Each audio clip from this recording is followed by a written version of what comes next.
let's talk about something fascinating. Today we're diving deep into the psychology of those people who just seem to completely reinvent their lives over and over again. You know who I'm talking about, right? One minute they're a corporate lawyer in a skyscraper, the next they're opening a surf shack in Costa Rica. Or, hey, maybe you're looking in the mirror right now thinking, yep, it's time for a total reset. So what's really interesting here is how differently this is all perceived. Society tends to look at this and see someone who's flaky, unstable, maybe even a little lost. But psychology, it tells a completely different story. It sees someone who is incredibly adaptable, deeply self-aware, and mentally strong. So here's our game plan. We'll start with the idea of the constant reinventor.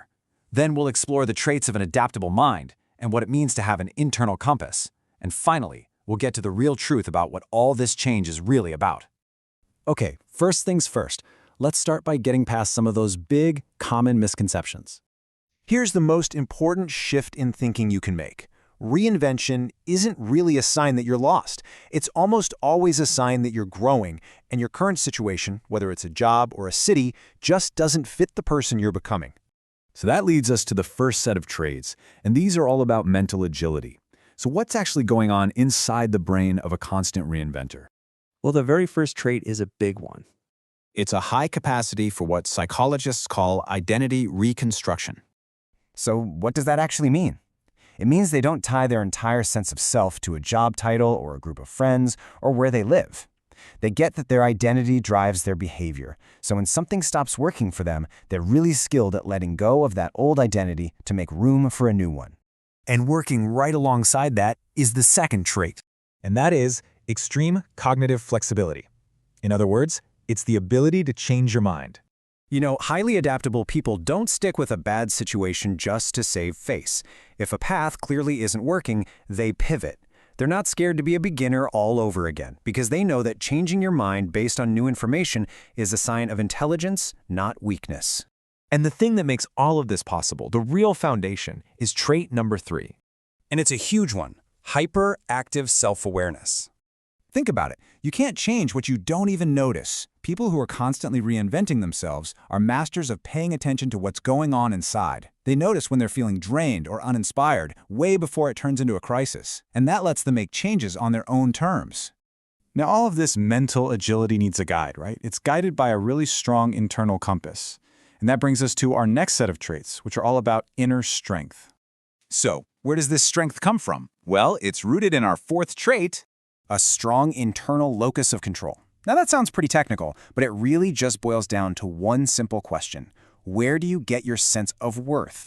And this slide just lays it out perfectly. On one side, you have external validation. This is when people get stuck because they're terrified of what everyone else will think. But look at the other side. That's internal validation. These constant reinventors, they generate their confidence from within. They will always choose their own growth over keeping other people comfortable. And building on that inner confidence is our fifth trait, and this one is just incredibly powerful.